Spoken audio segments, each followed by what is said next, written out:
Pemirsa, di tahun 2016 ini tingkat suku bunga acuan BI rate terus menurun dan tentunya ini juga diikuti oleh turunnya suku bunga deposito. Bagaimanakah kita menyikapinya? Bersama saya Chandra Dewi, Anda menyaksikan Cerdas 5 Menit. Dan bersama saya saat ini di studio Metro Manulife telah hadir Bapak Freddy Teja, Head of Investment Specialist dari PT Manulife Asset Management Indonesia. Selamat pagi Pak Freddy. Selamat pagi Mbak Chandra. Pak Freddy, ini pertama-tama barangkali saya ingin tanyakan dulu, sebetulnya apa yang membuat suku bunga deposito akhir-akhir ini terus turun ya Pak ya? Iya, memang sejak akhir tahun lalu, 3 bulan terakhir sampai saat ini, pemerintah dan Bank Indonesia terus mengeluarkan kebijakan-kebijakan yang intinya untuk menopang pertumbuhan ekonomi. Salah satunya melalui iklim suku bunga rendah. Nah, masalahnya kalau suku bunga kredit turun, otomatis suku bunga deposito juga turun juga, seperti itu. Tapi tentunya biarpun turun juga, tapi kita tetap harus punya yang namanya simpanan jangka pendek yang liquid pastinya Betul, ya Pak Freddy ya, seperti tabungan, deposito. Ya. Nah, jika kita menyimpan di tabungan deposito bunganya juga semakin kecil, tentu pasti berdampak dong kepada investasi kita. Bagaimana aja kita harus menyikapinya? Ya, mungkin kita bisa mengalihkannya ke reksadana pasar uang sebagian gitu. Kenapa?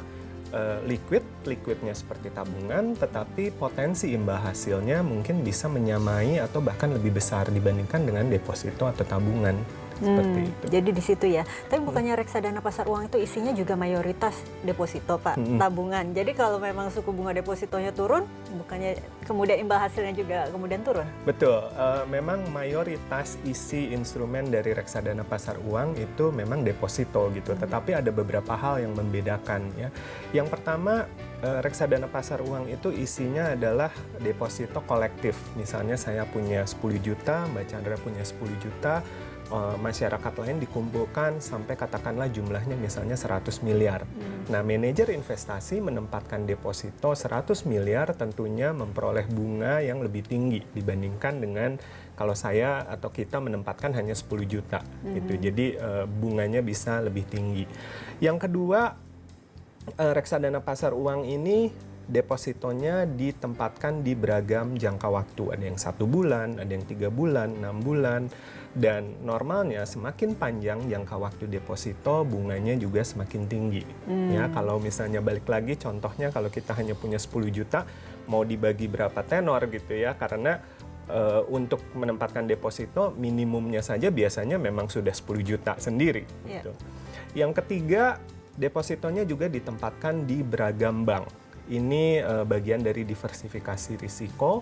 Dan yang terakhir, reksadana pasar uang ini bisa memperoleh booster tambahan karena bisa menempatkan di obligasi yang jangka waktunya kurang dari 1 tahun, baik obligasi negara ataupun obligasi korporasi. Dan obligasi biasanya imbal hasilnya lebih tinggi dari deposito. Oke Pak Freddy, ini menarik sekali. Tapi sebetulnya apakah memang kemudian reksadana pasar uang ini dapat sepenuhnya apa yang tidak ini menjadi pengganti tabungan deposito kita? Atau bagaimana? Sebaiknya jangan.